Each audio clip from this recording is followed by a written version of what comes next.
Okey, bismillahirrahmanirrahim. Assalamualaikum warahmatullahi wabarakatuh. Okey, lama saya tak buat video nak cerita pasal beberapa perkara. So hari ini saya terpanggil lah untuk nak buat video pasal seorang ni yang tak tahulah betul ke tak betul, Allahu alam, Allah knows best. Tetapi beliau menyebut pakcik dia dipaksa masuk Islam, di penjara. Kalau tak ada hukuman, kalau tak ada, okey saya baca lagi ya. Ugut kalau tak convert kena duduk lama lagi dalam penjara. Okey. So saya yang pertama dalam komen saya dah letak dia kena tunjukkan proof. Ya, kalau betul dia dipaksa, dan saya personally akan ambil kes ni lah kalau betul. Yang kedua, kalau dia fitnah. Ini fitnah. Kalau ini fitnah melibatkan penjara, pegawai penjara, dan juga of course kalau betul, of course pegawai penjara lah yang terlibat, and also siapa yang paksa dia. Kalau fitnah, then I will definitely kita akan buat satu report polis, sebab ini melibatkan fitnah bagi pihak di penjara lah ya yang terlibat. So sesuatu yang saya nak bagi tahu kepada semua sahabat-sahabat kita, sahabat-sahabat non muslim kita yang saya hormati, yang saya kasihi, yang saya kenal, mereka-mereka yang memang baik sebagai sahabat-sahabat saya, ya, yang memang komen-komen mereka memang terbaik lah. Ya, yang komen-komen yang biasa-biasa tu saya biar je lah. Tetapi kalau komen yang begini, yang mengungkit fitnah, ya, so ini sesuatu yang kita kena clearkan. Sebab dah banyak kali saya sebut tiada paksaan dalam agama Islam. Sekali lagi saya sebut tiada paksaan dalam agama Islam. Mereka yang ingin menerima agama Islam, memang kita tidak boleh paksa mereka. Dan ada yang menyebut kita paksa dia dan sebagainya. Sila tunjukkan proof. Ada yang sebut dia dapat duit, dia dapat boleh dapat loan lulus cepat dan sebagainya. Sila tunjuk proof. Jangan nak main sebut saja, sebab you boleh komen, you boleh sebut dan sebagainya. Ya, kalau dia dapat pun apa salahnya? Itu rezeki dia. Tetapi memang tak ada. Ya, memang tak ada. Saya nak sebut ni sebab saya pun dah terima Islam 13 tahun. Bukan senang nak dapat loan. Ya, bank takkan tengok kau dah masuk Islam, cepat betul, bolehlah lulus saja. No such thing.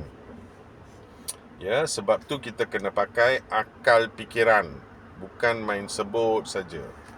Ya, kalau betul you cakap ada kawan you masuk Islam, loan semua cepatlah dia dapat. Dia dapat saja tanpa dia buat apa-apa, tak kerja, tak buat apa pun, loan cepat dapat, rumah dapat, kereta dapat, duit banyak dia dapat. Sila tunjukkan proof.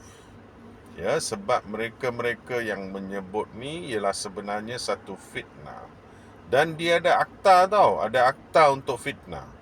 Ya, so jangan main sebut saja. Ya, kalau saya submit semua yang diorang sebut, mungkin akan ada tindakan. Tetapi saya bukan nak buat tindakan apa pun.